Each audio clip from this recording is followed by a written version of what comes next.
Welcome to the Mike Abadir Show. You'll want to sit tight this hour as host Mike Abadir and co-host Gino Bacola talk to the experts, celebrities, and figures from the worlds of sports and business of sports. We cover the NFL, baseball, basketball, soccer, and horse racing, so we have all of the bases covered. Now, we just need your participation. Here is your host, Mike Abadir. Welcome to the Mike Abadir Show. This is your host, Mike Abadir, and I'm joined by my co-host, Gino Bacola. Good morning, Gino. How are you, my friend? Oh, doing very well, Mikey. Glad to be back with you. Lots going on today. We talked last week a lot about baseball because we had a couple moves that we weren't sure who was going to go where. We saw Boone go to the Yankees, and then we also saw Stanton go to the Yankees. So can you imagine what kind of a Bronx Bombers lineup they're going to have with Judge, Stanton, and even guys like Sanchez in the lineup too, with right field and that short porch? That is going to be a very, very difficult lineup to get out in the coming years, Mikey. Modern day murderer's row, I'll tell you that. And I hate it because I'm a big-time Red Sox fan, but it's going to be fun to watch, that's for sure. The other guy we were talking about was the incredible Asian pitcher Shohei Ohtani, who is going to be lining up now in Orange County over and playing for the Angels. He does seem to have some damage, though. They found out that he seems to have a damaged ligament in his pitching elbow. Going to be interesting to see how he ends up playing. I know that as a fantasy baseball player, they basically said that he's broken the system.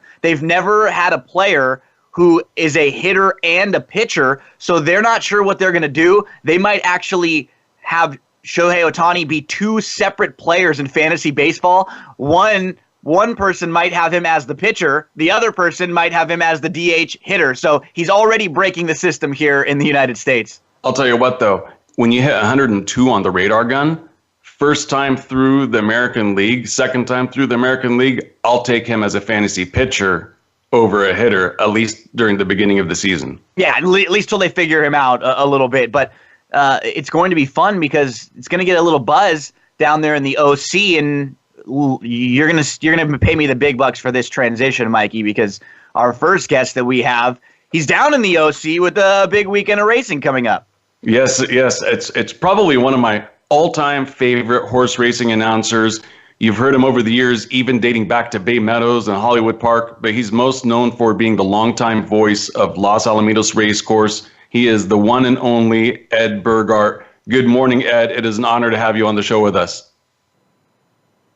Really appreciate that. Thank you. Absolutely. You're worthy of the introduction. And, you know, one of the things that's always impressed me about you, whether it be on the Los Al, replay show or the weekend shows or seeing you on TVG, is how ultra prepared you are. It seems like off the top of your head, you know, the entire, population of quarter horses. And so talking quarter horse racing with you is really exciting for me. And I want to get started right away with the big weekend upcoming here. And it starts off, I know everybody's focused more on Saturday and Sunday, but we've got a big race on Friday, the Grade $275,000 SoCal Derby. That should be a good race as well, contested for 400 yards. We've got a lot of Bluesman on the outside with a 10-post.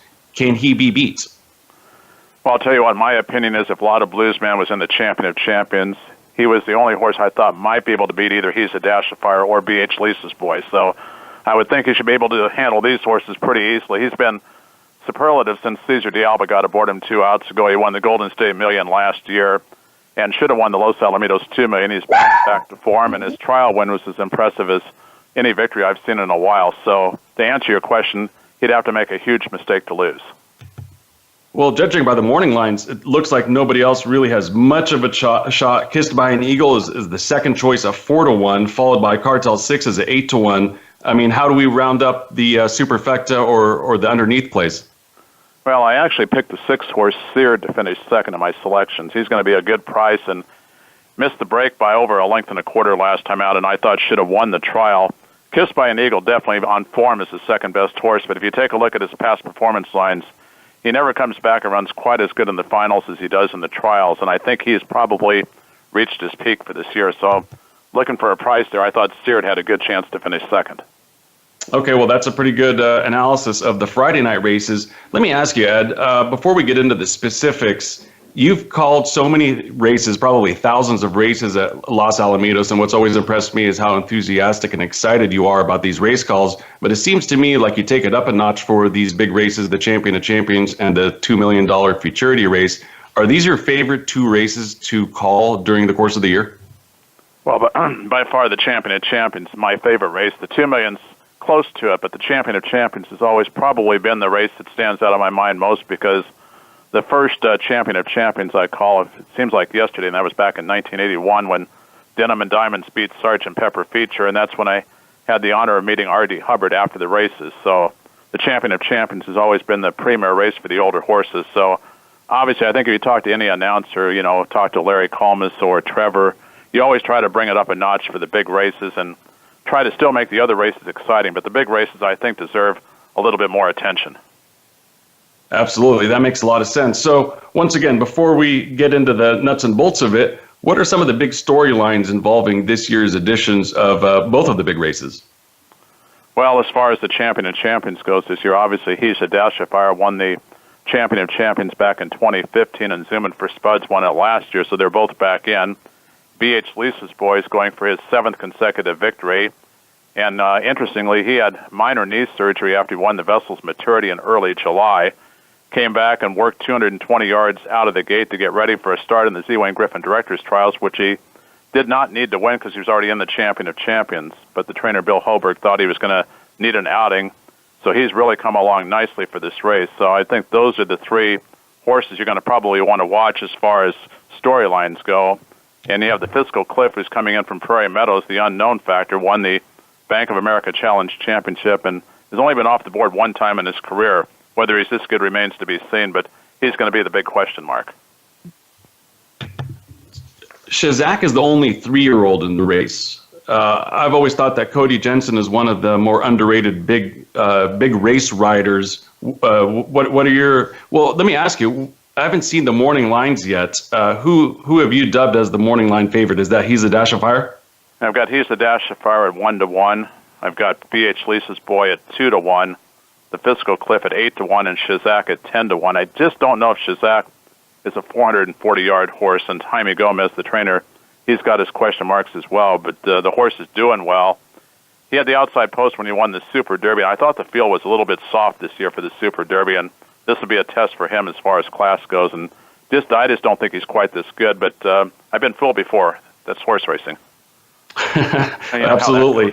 I sure do. And, I love the fact that we've got the 2015 world champion, of course, going up against last year's winner, Zoomin' for Spuds. It makes for, an interesting grudge match, so to speak. But I like these big races because it seems like the Superfecta usually pays really well, even when you have it being a little bit chalky near the top. I've seen these things pay in the thousands. Well, in this year in particular, you're going to have two horses that are going to be probably 4-5 and 5-2, and everybody else will be double digits. If one of those two favorites does not hit the board, it's really going to open up the mutuals underneath. So, I think a lot of people might want to key the two favorites on top and hope that somebody will split them in the second and third spots, and that way your superfecta or trifecta is going to pay nicely. Now, you guys had the draw yesterday. It was televised on TVG. What would be some of the strategy involved? Obviously, I know a little bit about the rail, especially when it comes to the youngsters. Outside post is typically most favorable. You get clear of any kind of traffic trouble. But how do you select the horses from 2 to 9? Well, the interesting part yesterday was when we drew for the Los Alamitos 2 million Futurity, Jaime Gomez had the third selection for his horse, J Fire Up, and he took the rail, which kind of caught everybody off guard because everybody tries to avoid the rail. But Jaime won it with J Fire Up in the Governor's Cup Futurity, had the 2-hole when he won the Golden State Million. The horse tends to lug inward, and when that happens, you want to have clearance. You don't want to be caught between horses where you have to try to correct the horse. So he opted for the 1-hole, and I thought the draw for the Champion of Champions was interesting because Jose Flores had the first pick with the horse that's called Mr. PYC to You, who's 50-1 in the morning line. I know he took the 10-hole just to make sure B.H. Lisa's Boy did not get the 10-hole because B.H. Lisa's Boy's connections had the second pick, so they ended up with the 9 selection. So there's always strategy going on when you're selecting your positions to find out which horses you're around, what their tendencies are to come in and out of the gate. And I think that played a big role in the post-position selection process here yesterday. And one of my favorite things about this weekend is, someone who's lived in Southern California their whole life, Los Al has always kind of been it's a fun place to go out on the weekends on the Friday night racing, but it's more of a laid-back type racetrack. That is really not the case this weekend, because this weekend the races are packed. The energy is unlike anything else. It's like the big days at any racetrack, and you really see everyone coming out to support the sport of quarter horse racing, and with all the big names. You mentioned some of the big names in the Champion of Champions, who are going to be some of the future big names, some of these 2-year-olds that we're going to be looking forward to on Sunday. Give us a couple who you think could be real big stars in the making. Well, Jay Fire Up is the 8-5 favorite. It's already won the Governor's Cup Futurity and won the Golden State Million. Mike Robbins has 2 in the race, and the second choice is Call Me Cole, who drew the outside post that Mike wanted. And this horse has been awkward out of the gate and early in his career, but it looks like he's finally putting it all together. And a horse who I thought almost won the Golden State Million, Matilda Check, been finishing huge in all of the races, and the distance is certainly going to be up her alley. So those are going to be the 3 logical contenders, though everybody else is going to be pretty big numbers mutual-wise. But I would think that Jay Fire Up and Call Me Cole are the ones that are going to make a lot of noise next year, especially Call Me Cole, because he's big-bodied and just learning the game. He was lightly raced earlier in the year, and he's the one who appears to be peaking at the right time. Yeah, another horse that might be peaking a little bit. Ed, am I crazy to maybe jump on the bandwagon for Mooney Blues? I liked how he crushed the last time out, and it seems like Eduardo Nicasio kind of gets up for these big days. I just don't know how good that horse is. It was an awfully soft trial field that Mooney Blues was in. And the time before, when winning the Wild West Futurity, the big favorite in the race was a horse called Yankee, who completely got annihilated out of the gate. And I don't think Mooney Blues would have won the Wild West had Yankee been in the field, because Yankee had easily had the fastest qualifying time going in. So Mooney Blues is quick from the gate. I don't think she's quite up to the caliber going 400 yards against these type of horses, but that's just my opinion there. So based on what you're saying, it sounds to me like Call Me Cole, Jay Fire Up, Matilda Check, those are the 3 that kind of have separated themselves from the rest of the class? I mean, that's the way I feel just off the visual impressions of the trial wins. Matilda Check broke over a length slow and was still able to win easily. Had to be ridden pretty hard, though, by Cruz Mendez. But if you watch the videotapes, the ones who made no mistakes, Jay Fire Up and Call Me Cole, and I would think one of those 2.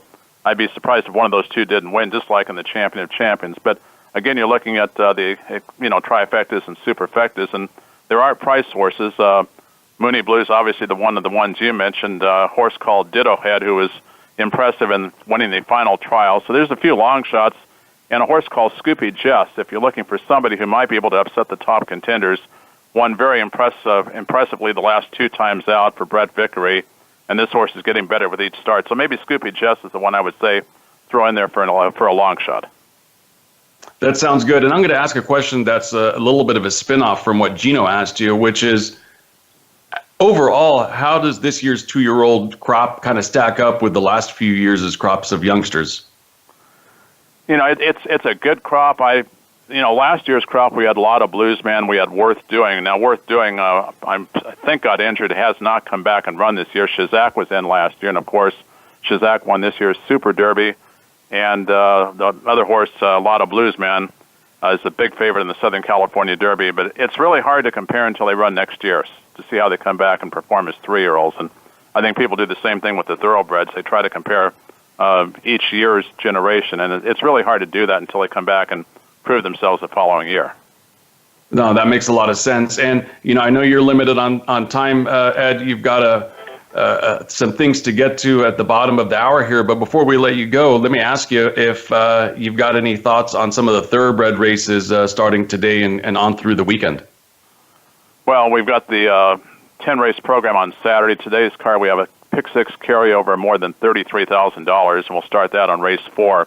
Obviously, because of the tragic situation at San Luis Rey last week, we canceled the races last Friday during the daytime, so we're trying to make up some of those races this week. So, if you're looking for a play today, if that's what you're asking for, I think Profit in Paradise is a standout in the first race. That's my best bet. I call this horse at nighttime, and horses won during the daytime. There's not a lot of speed in the field, so I'm looking at Profit in Paradise to kick off the Pick 5 and maybe make us some money to play into the Pick 6. And this weekend, there's a big contest as well on Saturday, right? there's a live money contest, handicapping contest. I don't have all the details. If it's set up the same as it was last week, it's a live cash contest, and there's positions up to get into the National Handicapping Championship in Las Vegas. But we had 3 qualifiers from last week, and we'll be having another qualifying tournament here this Saturday. Well, that sounds good. And I'm sure if anybody wants additional information on that, they could go to Los Alamitos' website, losalamitos.com. Yeah, we'll send that out, Mike, too. We'll tweet the link out for the NHC qualifier this weekend. Perfect. Well, Ed, I know you got to get 2 things here, so we want to thank you for coming on board and giving us some really good analysis for the big races this weekend. Good luck with the race calls, and we'll be excited. I'm planning myself to come out there and hope that everybody that's listening that's in Southern California has got a chance to make it out to catch some of the live races during the daytime and especially at nighttime. Thanks, Ed. Thanks a lot, guys. Thank you, Ed. Take care. That was good stuff, man. Nobody knows their quarter horse racing more than Ed Burgart. No, it's nice. Ed, as far as I was concerned, he knows, like you said, he knows every horse on the grounds. He makes the morning lines. He calls every single race. He handicaps every single race. He puts selections in. And when you do that for a couple months, not that it's ever easy, but it makes your job easier, a lot easier as far as Ed, Ed knows all these horses. He just knows them, and you're not going to get the information and the insight from anyone like that. It's nice when you're able to focus on one track, and you're never going to get any type of information from anyone that's not Ed Burgart when it comes to Los Al quarter horses. So hopefully we made you a little money this weekend with some of Ed's analysis and selections. Okay, Mike, I got a random Christmas trivia question for you. You're getting us into the holiday spirit. In the holidays, I'm going to sprinkle in some of these random Christmas movie trivia questions throughout the show. The song, The 12 Days of Christmas, if you add up all the gifts in the 12 Days of Christmas, is it over or under 350 total gifts? Oh, my gosh. I'm going to go over. Over 364. Nice job, Mike. You're already 1 for 1. You are a good boy. Santa will be giving you a good present this year. Yes. And we'll continue with a few more of these when Caleb comes on. But we do have a little football to talk about, right? This is a big weekend coming up with playoff implications. I think there are maybe 3 to 4 big NFL storylines this weekend. Yeah, and only 3 or 4 good storylines because overall it's not a very good weekend of matchups. The cream's starting to rise to the top because there's a lot of games now, and there's a lot of teams that are mathematically eliminated or teams that really don't have much to play for yet. So it's not sexy. But I think there are 4 this weekend. The Pats Steelers, they're going to be playing for the number 1 seed in the AFC. We're going to have the Chargers and the Chiefs. They're going to be playing for what will likely be the AFC West champion. The Rams and the Seahawks, they're going to be playing for what will likely be the NFC West champion. And we're going to have the return of Aaron Rodgers. He's got a really tough game in his first game back from injury. He's going to go on the road and play at Carolina. And just there's an outside shot that Green Bay can still make it in. They have to beat Carolina, Minnesota, and go on the road and beat Detroit. That is not an easy schedule to close the season with Aaron Rodgers, who we don't even know for sure if he's 100% healthy. But if they win out, and, the key is Atlanta. Atlanta beat them. So they got to make sure that they are above Atlanta. They don't have to worry about a tiebreaker with the Falcons. They own a tiebreaker over the Seahawks. They own a tiebreaker over the Cowboys based on head-to-head victories. So if they end up tied with those 2 teams, they're going to be in. Does Green Bay have a shot here, Mike? I'm not sure that any of the teams that are currently 7-6 are going to have a legitimate shot because this is going to be tough. There's too many teams in front of them right now. Too many teams in front of them right now. And I'm still big time on the Seattle bandwagon. So I would say that teams like Dallas and Green Bay need a lot to happen. And I just don't see it happening. Yeah, so that's going to be interesting with Rodgers returning. Let's kind of briefly touch on the other couple of games. The first one, the Chargers-Chiefs. This is kind of interesting. They both have 4-game losing streaks this year. And actually, the Chargers come into the game with a 4-game winning streak this year. This is a Saturday game, so remember now, we have a couple Saturday games this week. 5:25 Pacific time on Saturday. In the 4-game winning streak, the Chargers have outscored their opponents 131-53. They did get beat earlier in the year by the Chiefs 24-10. So this is a massive, massive game because the Chiefs would have the tiebreaker, and they would basically have a 2-game lead over the Chargers with just 3 games left to go, which is 2 games left to go if they get the victory here. And the Chiefs would play the Dolphins and at the Broncos in their final 2. The Chargers have to go to the Jets and then play the Raiders. You didn't mention this game when you and I talked about how the football slate for this weekend, and now I realize why, because you didn't even want to mention this conference and have to deal with the Raiders' egg that they laid last weekend. So I understand why you didn't mention it, Mikey. Ugly performance by the Raiders. But you know what? This is the most odd division that I can remember in a long time. At the beginning of the year, many people probably don't remember this, but the Broncos started off even 2-0, and they looked like world beaters for a little while. The Raiders started off hot. The Chiefs beat the Patriots opening night, and they looked like they were a legitimate Super Bowl contender.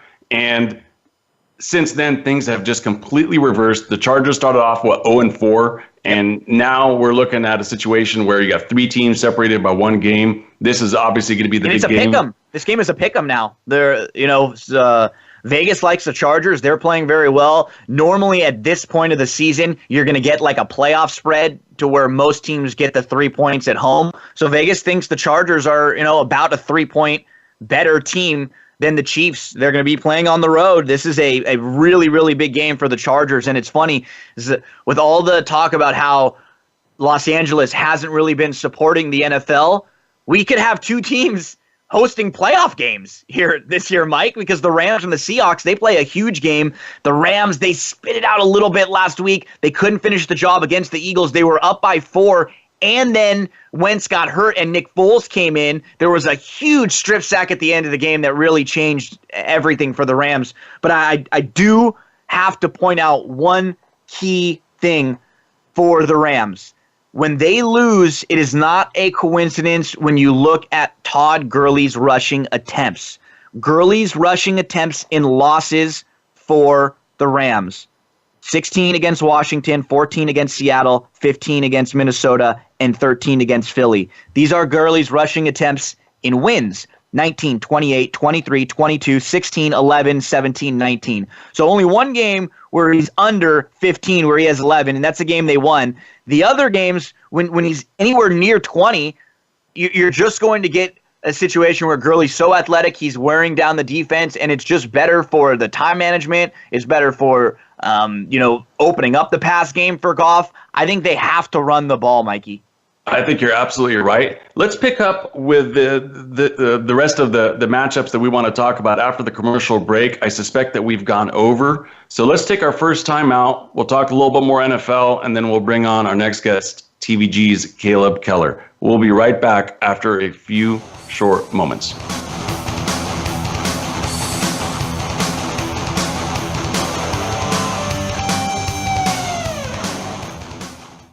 Think you've seen everything there is to see in online television? Let us surprise you. Visit voiceamerica.tv today for sports, health, business, and more on demand 24/7. If you're looking for more information on firearms and the shooting sports, check out Taking Stock with Kelly McMillan. Kelly is the owner of McMillan Fiberglass Stocks with over 40 years of experience. Now he's ready to share some industry luminaries and their perspectives with you. If you're interested in firearms, whether it be for shooting, for fun, competition, hunting, or self-defense, Kelly is here to share his wisdom and experience. Listen live for Taking Stock with Kelly McMillan, Fridays at 11 a.m. Pacific Time, 2 p.m. Eastern Time on the Voice America Sports Channel. Want to experience football from the perspective of 2 former players who also have coaching experience? Tune in to Sports Info UM with Daryl Oliver and Sam Sword. We'll talk about the drafts, play-by-play, and even what's happening in the offseason. Daryl and Sam have the connections and the knowledge to bring you the inside stories of the game's past, present, and future. We'll cover the camps, on and off field, and everything else, football and beyond. Sports Info UM is heard Mondays at 8 p.m. Eastern, 5 p.m. Pacific on the Voice America Sports Channel.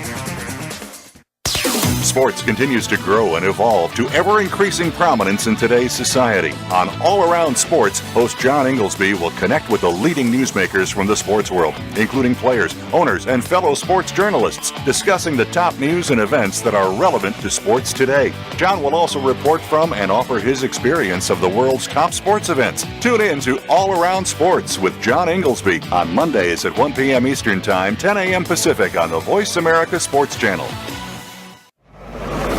Your internet flagship station for sports, Voice America Sports.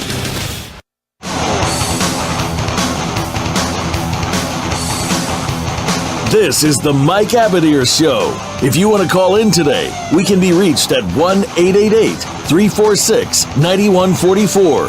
That's 1-888-346-9144. Or send an email to mike@themikeabadirshow.com. Now, back to this week's program. Mike and Gino talking a little NFL. Going to be joined by TVG's Caleb Keller momentarily. We want to wrap up some of this NFL conversation, Gino. We never made selections, so I'm going to go Panthers at home. And the Chargers are such a hot team, hard to go against them. I don't think the Chiefs have really figured it out. I think they played a Raider team that kind of laid an egg more so than that they figured it out. So I'm going Chargers in that matchup for the two that we started off talking about. Yeah, I mean, everyone's going to be jumping on the Ron Rodgers bandwagon this weekend. The line in that game, I think it's 3. And they are on the road at Carolina. That's going to be a tough spot. And the Panthers just don't get respect. No, they really don't. And the thing about Carolina is defensively, they're always good. You know, it's their offense sometimes that struggles when Cam is maybe having an off game or he's missing receivers or their offensive line maybe struggles a little bit. Sometimes they can't get the run game going. But defensively, they're always very solid. I think the Pats are going to bounce back this week. I've been a little concerned with the Steelers since the loss of Shazier. You know, he had that really scary injury, and he's had the spinal stabilization surgery. But in the middle there, I think you really saw and noticed last week, Alex Collins was able to rush for 120 yards. He had 46 yards receiving also for Baltimore. So I think with New England's running back game, the way that they're able to get their running backs involved with Burkhead, with Lewis, with White, I think the middle of the field is going to be a spot that they target. And remember, Gronk missed last week. He's going to be back this week too. I'm going to pick the Pats. I'm going to go with Carolina.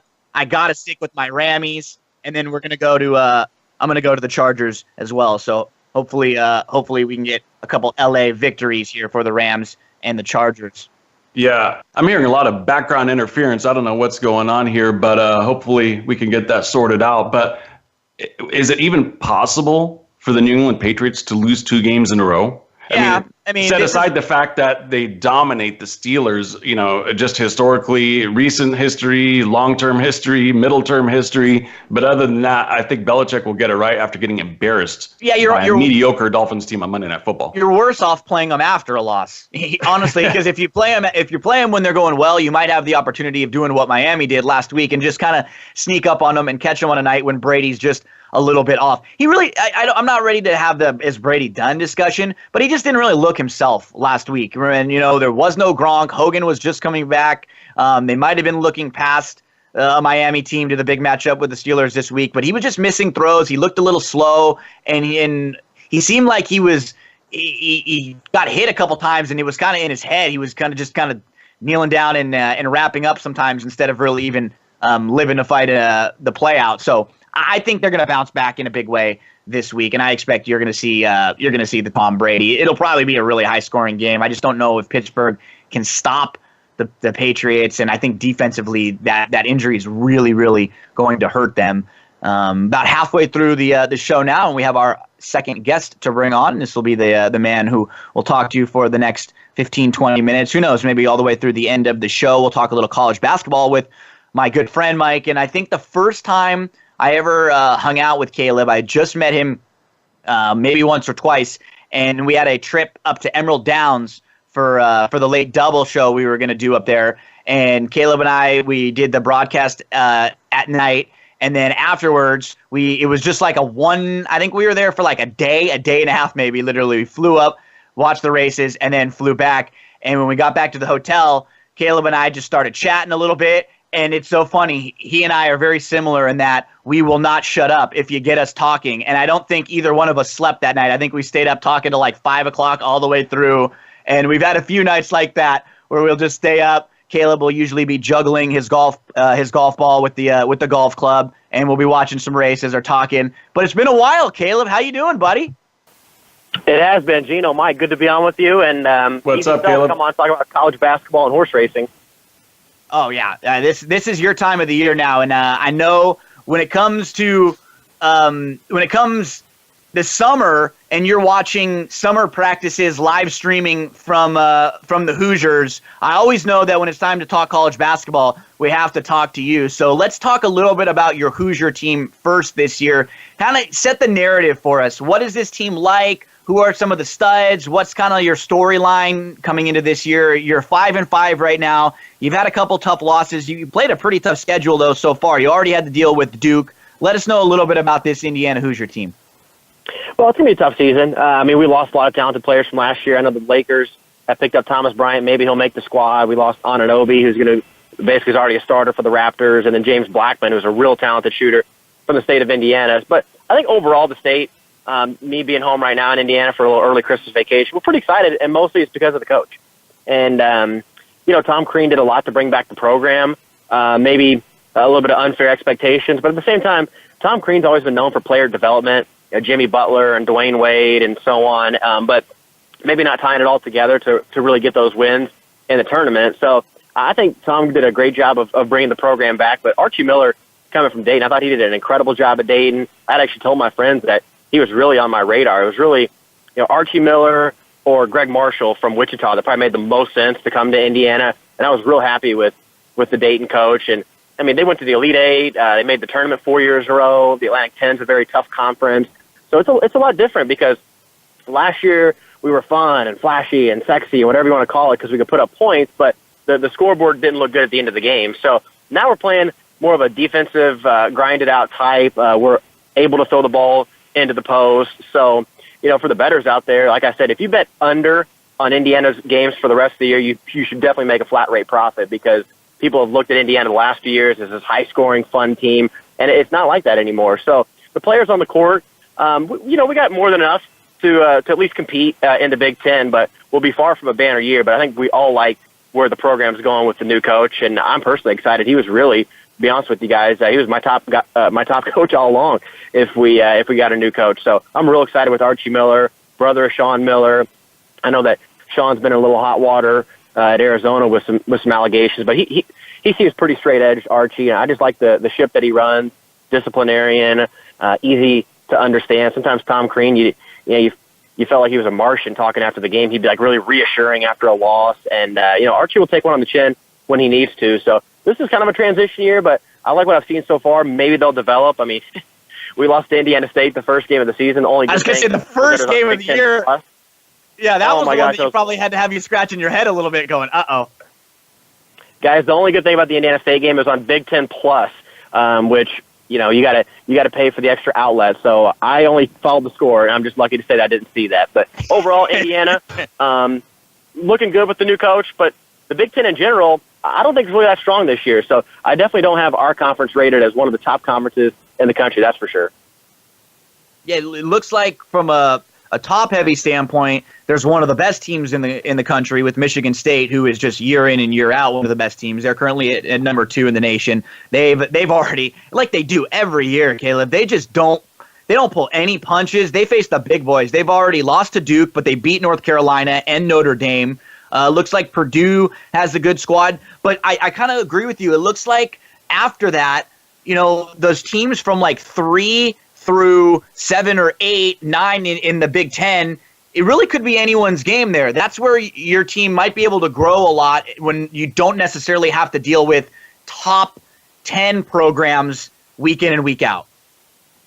Totally agree. And, Michigan State is the big, ugly green monster in the conference, and it kind of fits what they are. You look at Michigan State the last few years, what do they actually lack is they lack size. And that has changed because, Tom Izzo, of course, Miles Bridges is kind of the poster boy of it, but he brought in Jaren Jackson, who is a real tall and athletic center, and this is the biggest Michigan State team I've ever seen.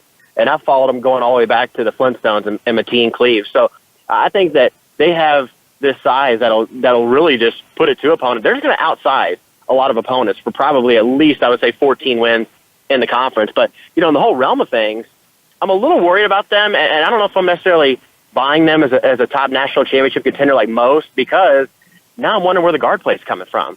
They've had Tum Tum Naren, who has been okay, but stats-wise, I think he's got a cool nickname, and he gets a little bit more pub than maybe he deserves. So I see a lot of big players, and what big teams do, like let's say Baylor, big teams really hurt you early in the season. Big teams, long arms, before offense hits their full stride, they can really disrupt. So I think they're disrupting right now, and I do think they're going to be a very nice squad, and I do think that they are going to be the best team in the Big Ten. But in terms of buying stock as the national champion, to me, they're basically Duke, but they don't have the guards and the shooting and the skill that Duke has. So I don't think they can beat Duke at their own game, and I think that the size might eventually run out a little bit for everybody to be so high on the Spartans. Let's not forget the last 2 years, they haven't been the Spartans of old. And when you look at the good Spartan teams, your Mateen Cleaves and Morris Peterson and Jason Richardson of the world, those were guards and shooters. So this is a different-looking Michigan State team. I like the size early, but let's see if the guard play comes around come tournament time. Caleb, let me ask you a question more from a philosophical perspective. I don't follow a ton of college basketball until the turn of the year, and I get more into it as we get closer to March Madness. I'm more of an NFL guy, as Gino knows.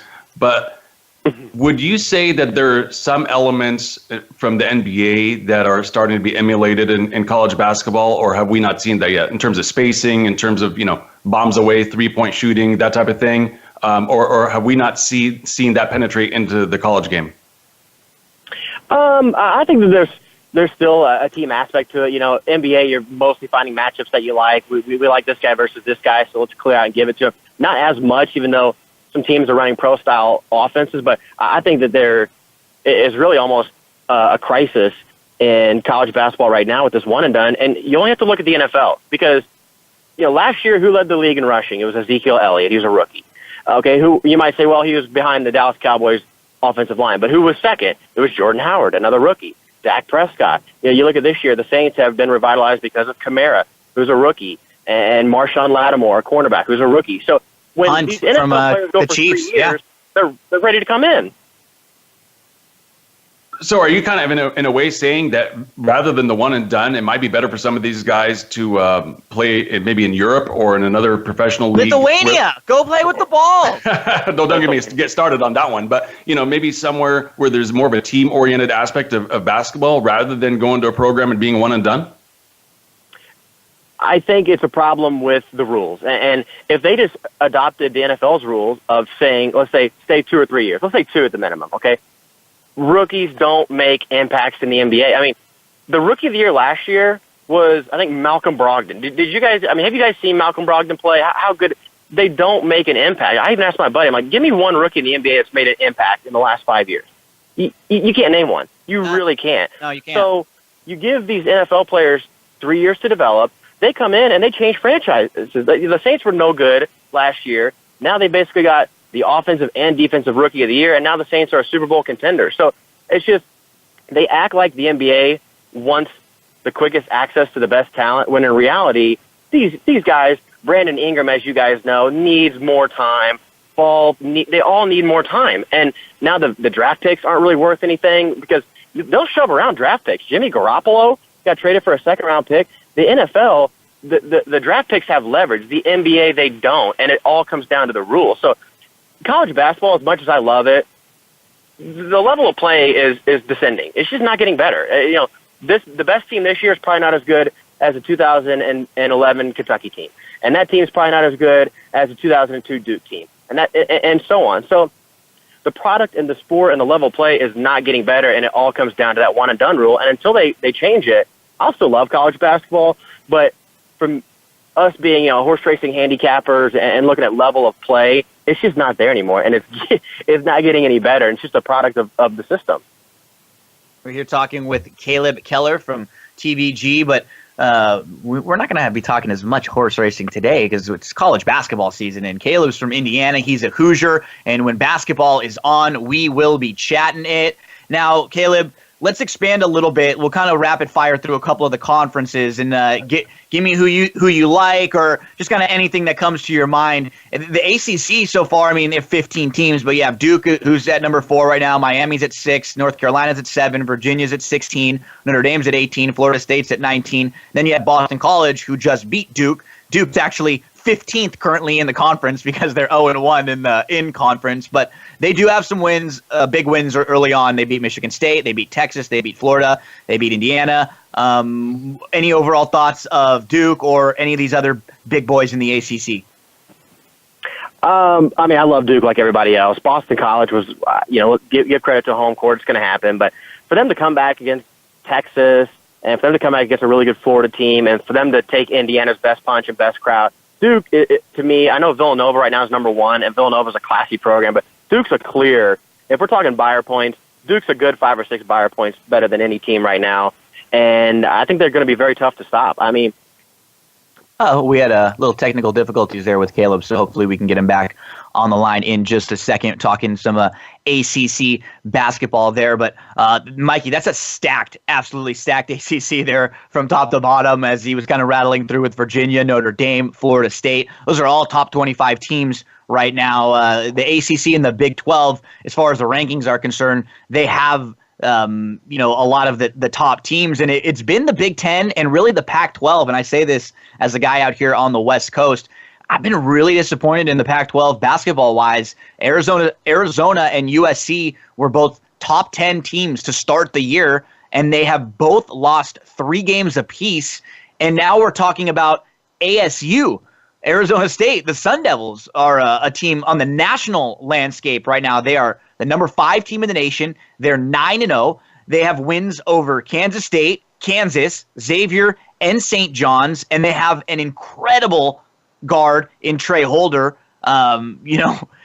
It's funny the way the landscape has shaped so quickly and shifted in the Pac-12 so early on in this season, because Mike, even someone that doesn't watch, you're normally used to seeing Arizona up at the top, UCLA, and this was supposed to be USC's year. If anybody didn't know it, I'm sure they've heard me not shut up about it for the months leading into the season, and I'm so disappointed in the way the Trojans have started the year. Yeah, it's been very disappointing top to bottom for the Pac-12 outside of ASU, like you said. And the thing is, they haven't even got into conference play yet in the Pac-12, so we can't even have the excuse that they're just all beating up on each other, and that's why they've got so many losses on the record. Let's pick up with the college basketball convo right after the second commercial break on our show, and we'll see if we could get Caleb Keller back on with us as well. So let's take a quick time out here, and we will be back with more college basketball talk. Mike and Gino, and hopefully Caleb as well. See you in a minute.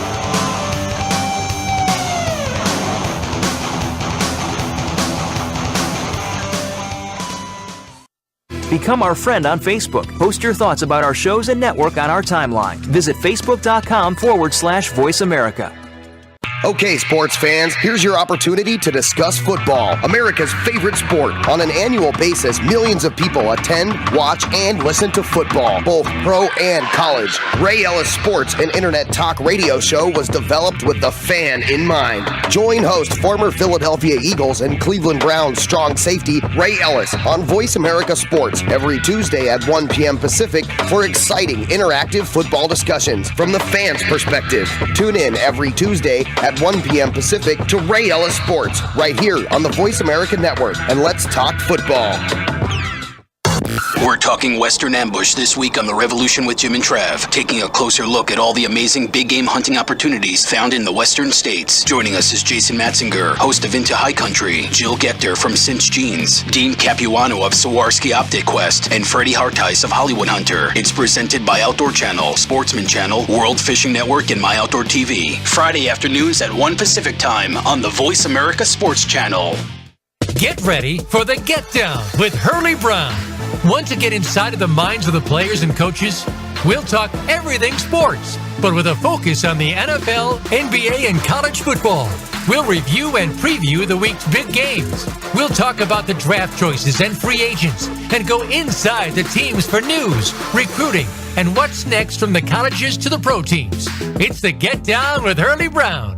Tuesdays at 3 p.m. Eastern Time, 12 noon Pacific on Voice America Sports. Your internet flagship station for sports, Voice America Sports.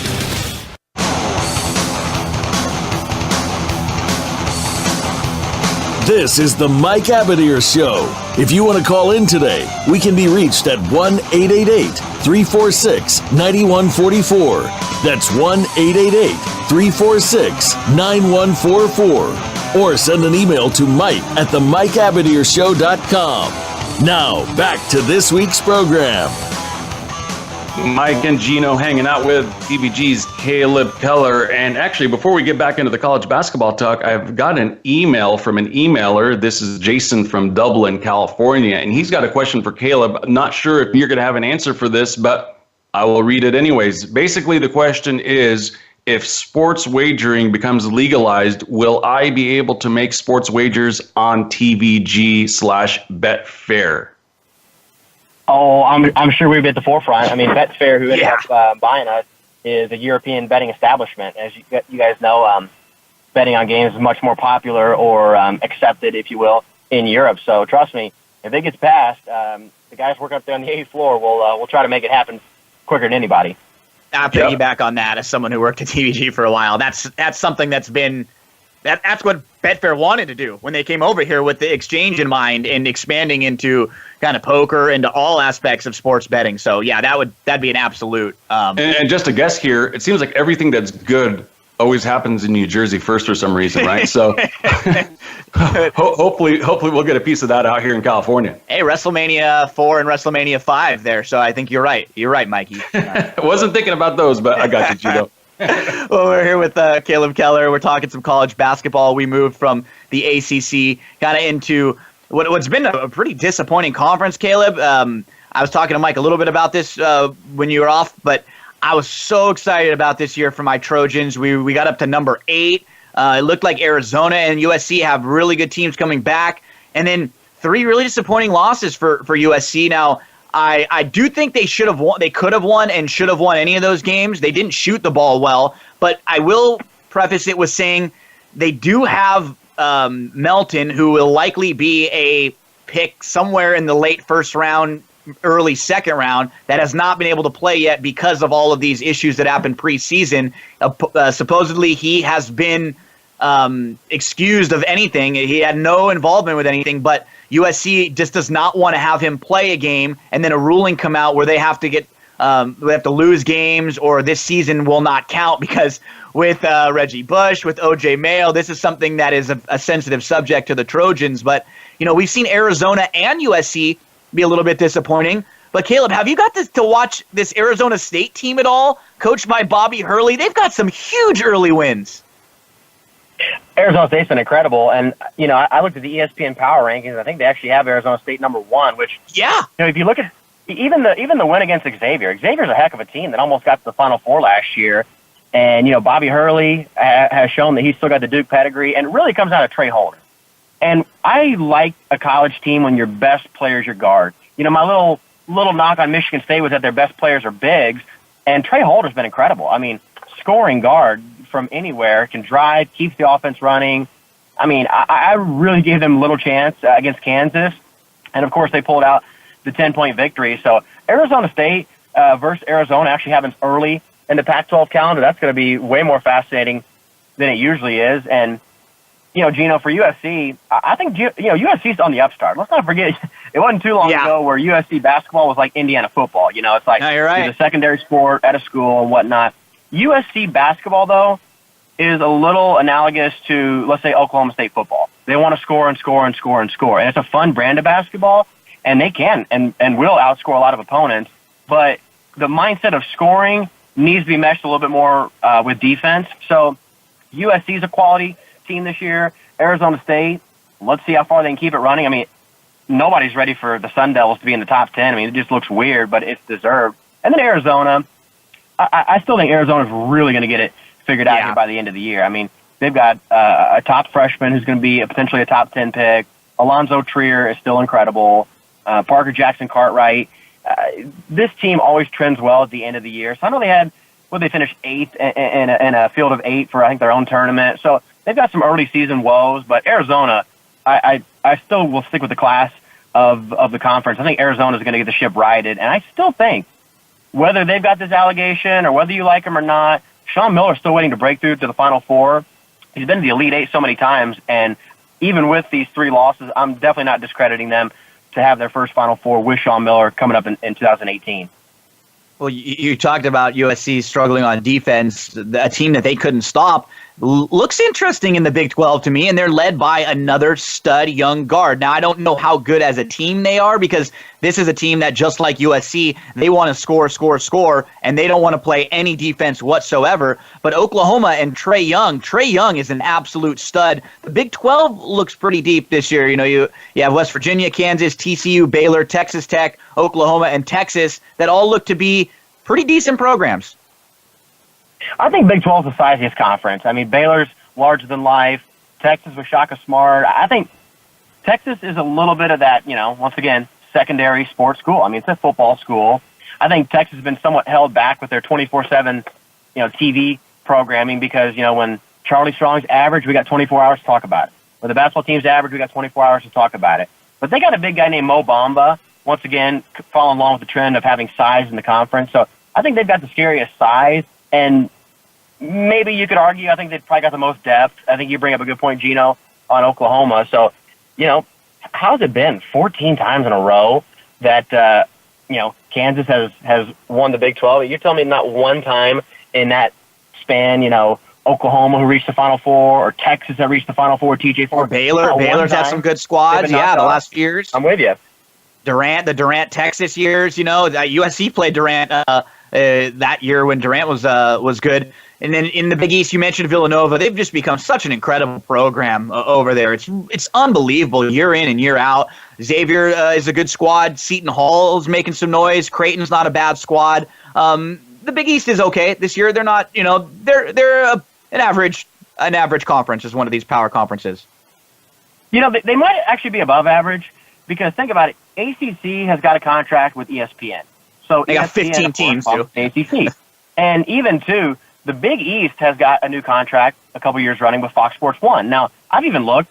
ESPN on their website doesn't even give much love to Big East on their highlights because they're not going to try to promote Fox. But I think with a smaller group, I think they have actually 10 teams where some of these, you got extra, 14, 15 team leagues, which is a little too much. But, Villanova reminds me a little bit of Clemson football because we know Villanova is a good program going back to like the 80s when they pulled a big upset over Georgetown. They've always been a respected brand, but they haven't been a North Carolina or a Duke or a Kansas. But now, just like Clemson football, you look up at the standings and they're 1, 2, or 3.